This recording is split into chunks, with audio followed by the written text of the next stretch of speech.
Sheikh, my question is related to raising hands and making dua between adhan and iqamah. I understand that it is from the Sunnah. In my place, after Isha adhan, people individually pray 4 rakah in the mosque. I pray only 2 rakah. So I normally finish my prayer before theirs. And when I raise my hands to make dua, few seconds later, the other people around me finish their prayer of 4 rakah as well. And the muezzin will do some loud recitation as an innovation, and then he will say Al-Fatiha, and everybody recites Al-Fatiha silently on their own. And they also raise their hands while doing that. If somebody enters the mosque at that time, they would see me having my hands raised just like those other people around me who are innovating. And the person who enters the mosque would have the impression that I was involved in those innovations too. But in fact, all I was doing was making my own dua between adhan and iqamah.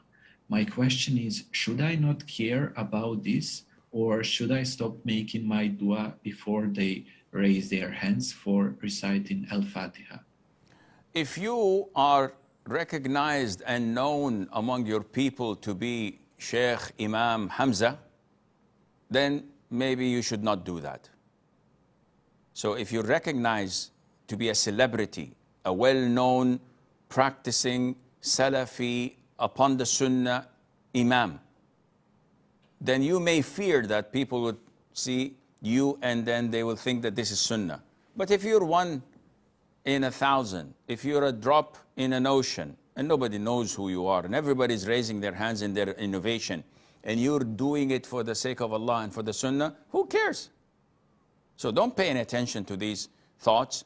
Unfortunately, this is prevailing in Turkey, in Albania, in Bosnia, in Macedonia, in where people have taken these customs, these, well, innovations from Turkey and elsewhere, maybe Azerbaijan, I don't know.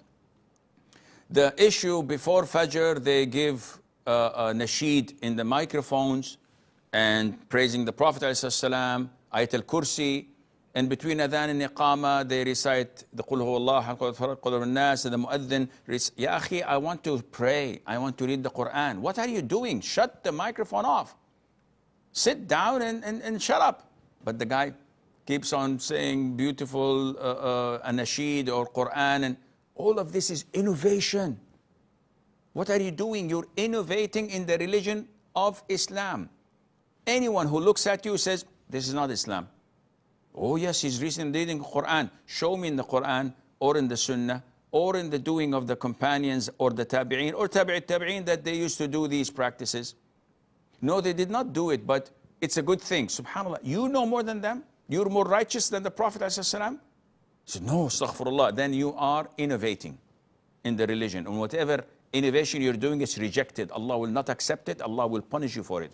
Sheikh, I'm reciting the Quran. Allah will punish me for that. Yes. If you recite it in the toilet, Allah will punish you for that. What are you doing? This is all innovation. You are creating. This is part of today's program, the basics. You are going out of the basics. You're innovating in the religion of Allah, and Allah would not accept that from you. So, Akhi Hamza, going back to your question, if you're not a well-known imam there, ignore it and keep on doing your